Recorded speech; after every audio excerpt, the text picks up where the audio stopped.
Bismillahirrahmanirrahim. Alhamdulillah wa sallallahu ala sayyidina Muhammadin wa alihi wa sahbihi wa mawalah, amma ba'du. Telah beredar di internet video bapak-bapak ditanya tentang hadis Rasulullah sallallahu alaihi wasallam yang berkaitan dengan sholat bermasker. Maka bapak itu menjawab dengan jawaban berikut ini. Hadisnya tentang masker tutup mulut. Hadis riwayat Tirmidzi, naha Rasulullah sallallahu alaihi wasallam ayyugabtar rajulu fahu fis shalah. Sungguh Rasulullah sallallahu alaihi wasallam melarang seorang laki-laki menutup mulutnya ketika salat. Jadi kita memang harus mengikuti anjuran pemerintah. Tetapi pada saat kita mau salat, sebaiknya itu masker diturunkan ke bawah mulut, ya, sehingga tidak tertutup. Setelah assalamualaikum pakai kembali silahkan, kan berarti dua-duanya jalan. Nah, karena Rasulullah sangat melarang seorang laki-laki yang menutup mulutnya, ya, ketika salat. Bahkan ada dalam satu riwayat dikatakan, apakah ingin penutup mulutmu itu diganti dengan penutup mulut di neraka? Allah. Tidak ya Rasulullah, kalau begitu jangan pergunakan. Terima kasih. Assalamualaikum. Setelah mendengar jawaban bapak tadi, mungkin terlintas dalam pikiran kita beberapa pertanyaan.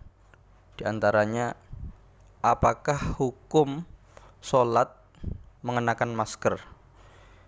Terus juga dari hadis yang dibawakan oleh bapak itu, apa sih maksudnya?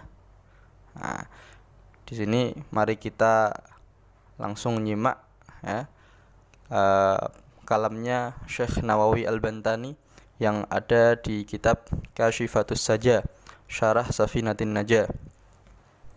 Kitab ini dicetak oleh percetakan Dar Ibni Hazm, Lebanon, dengan tahqiqan Syekh Bassam Abdul Wahab Al-Jabi. Pada halaman 298, Syekh Nawawi berkata, khatimatun wal makruhatu fis sholati 21.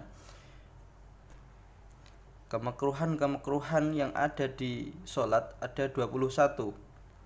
Kemudian Syekh Nawawi menyebutkan satu persatu kemakruhan dalam sholat tersebut hingga sampai ke kemakruhan nomor 20, yaitu pada halaman 303. Nah, Syekh Nawawi berkata, wa isyruha wad'u yadihi ala famihi bila hajatin.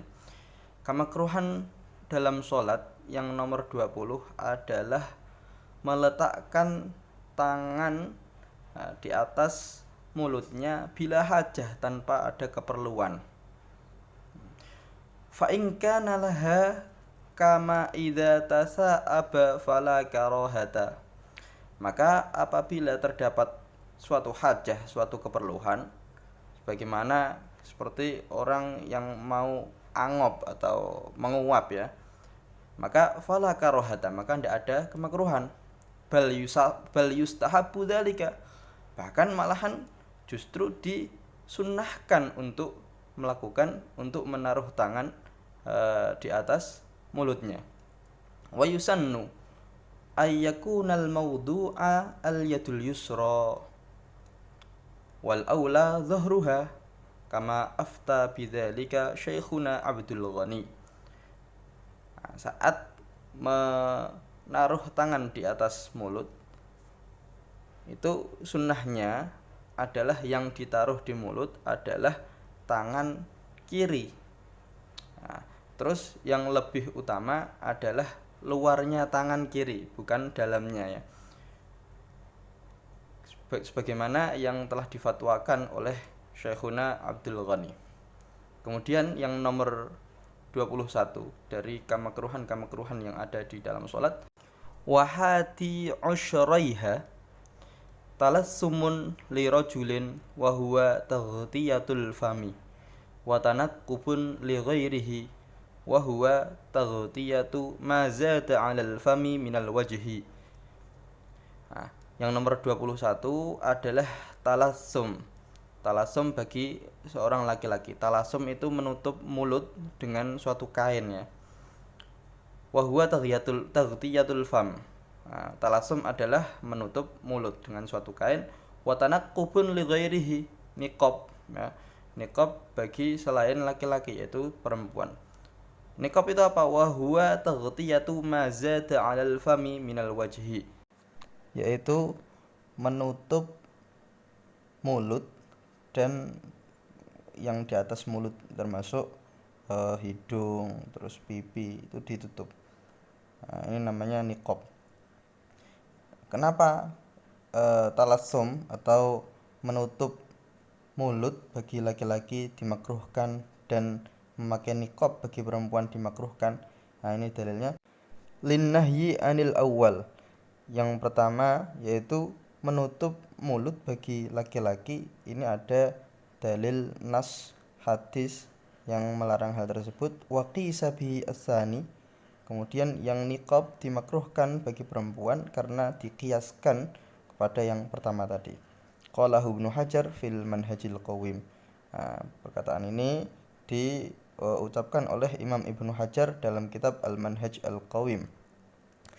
Dari sini kita faham bahwa Syekh Nawawi Al-Bantani hanya menganggap memakai masker dalam sholat adalah suatu kemakruhan, yang mana kemakruhan menurut definisi para ulama, para fuqaha, adalah sesuatu yang apabila dikerjakan maka tidak akan mendapatkan dosa, dan apabila ditinggalkan maka akan mendapatkan pahala. Nah, dari sini, dari dalam kasus masalah ini, kemakruhan tidak akan membatalkan sholat. Nah, berbeda dengan mubtilatus sholah. Mubtilatus sholah adalah perkara-perkara yang membatalkan sholat. Andai saja Syekh Nawawi menganggap bahwa memakai masker dapat membatalkan sholat, maka beliau akan memasukkan memakai masker ini at-talassum bagi seorang laki-laki dalam pembahasan mubtilatus sholat, bukan dalam makruhatus sholah.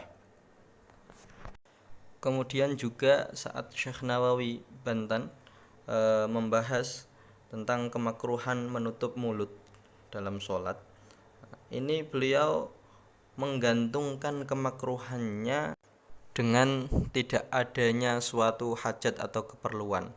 Nah, bahkan beliau mengatakan bahwa kalau ada hajat ya, itu terkadang malahan bisa jadi sunnah.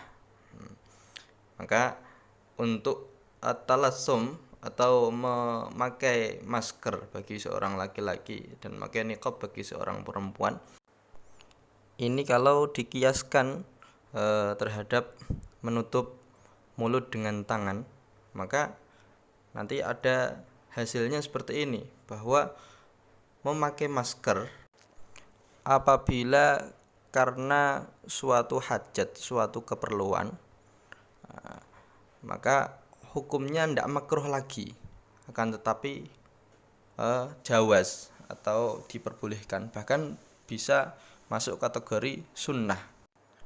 Nah, dalam masa-masa pandemi seperti ini, ada virus corona yang mana pemerintah mengharuskan untuk selalu memakai masker setiap bertemu orang lain, maka natijahnya kesimpulan dari saya bahwa memakai masker saat sholat hukumnya boleh-boleh saja, tidak sampai makruh.